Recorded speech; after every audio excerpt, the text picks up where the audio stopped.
All right. Our next speaker, I am not going to give 3 words for. Judges, I'm just saying, the next reader is my mother. I've got a Mr. Hamilton here.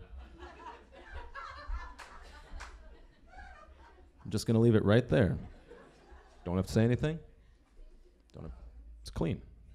It might be gone later. I don't know where it's going to go. I was asked by my father to make an addendum to her bio, which is very short. You might have read it in your program there. She mentions a love of travel. She mentions traveling with myself and my sister.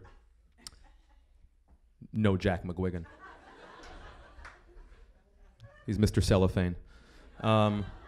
But she has traveled with him extensively, including a 7,200-mile trip this past... yes, sir. I'm sorry.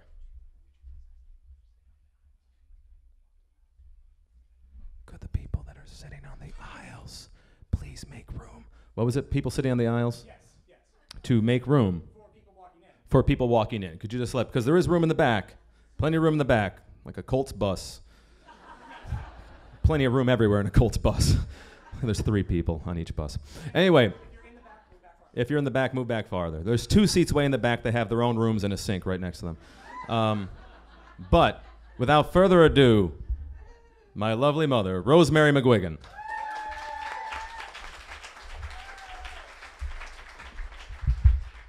Hello. All right. Is this going to fall off, Connor? No, it's not, Mom.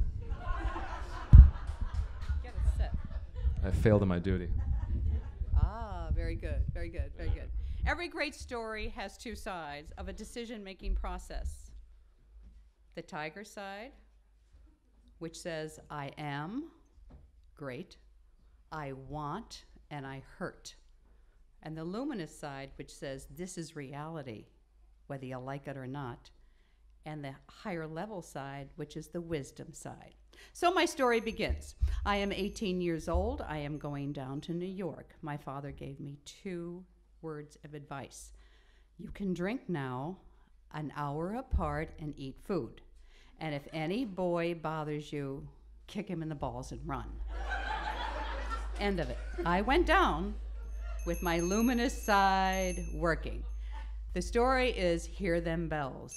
The luminous side always tries to tell you when you're going over to the darker side. So, a lovely young man invites me to a beautiful dinner at a a lovely restaurant in Brooklyn, looking across the bay at New York, Manhattan lights, and I go. And I have decided I will lose 5 pounds in one day. And I do. My dress fits. I have lost 5 pounds in one day. And I look lovely. And I go not eating for 24 hours straight. I then order a stinger, which we know is brandy and creme de menthe. I decide I am so very funny and so scintillating, and he is so handsome with his blue eyes and his black hair, and I order another stinger. Then I decide the room is going dizzy.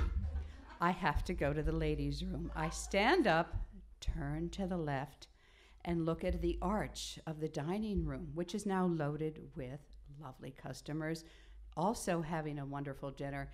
The arch is jumping back and forth. I say, I will get the arch on the next time it comes to the right. And I do. The arch jumps, and I run into the stucco wall of the fort. I feel something. First of all, I feel everybody putting their dinnerware down and looking at me. I feel blood dripping down my dress. I think I must go to the ladies' room immediately. Some part of the executive function of my brain is going. I went into the ladies' room and looked at myself. The blood was now in my dress, which of course was light-colored, not dark like this. It couldn't hide. The nose was red. It was swollen. And I thought, oh, this is a disaster. I really like this man. And I threw water on my face, which then smeared my mascara. made the nose worse. I thought, I'm not coming to. I'm a mess. I'm a mess. And I thought, I know what I'll do. I will stick my head in the toilet. I did. I stuck my head in the toilet, and it worked beautifully. Because now I saw my hair was a mess, my nose was red, the blood was dripping down. I scrubbed the blood. It was a light-colored dress. It wasn't going to work. I tried to dry my hair with paper towels. Wasn't going to work because I said, I can do this. Remember the tigers? I can do this. I'm okay. And I thought, I'll just go back. But then he's probably not going to be there. So I went back into the dining room, and all people put down their dinnerware and looked up at me, and he was there. He was there waiting for me. And he said, perhaps you want some bread. End of story.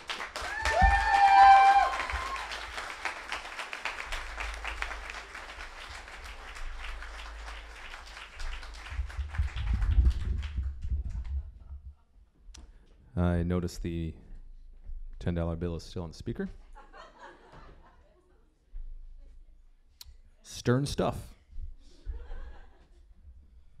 Once again, even my mother's story had a theme going. There's this sub-theme of genitals. My mother. It's uncomfortable.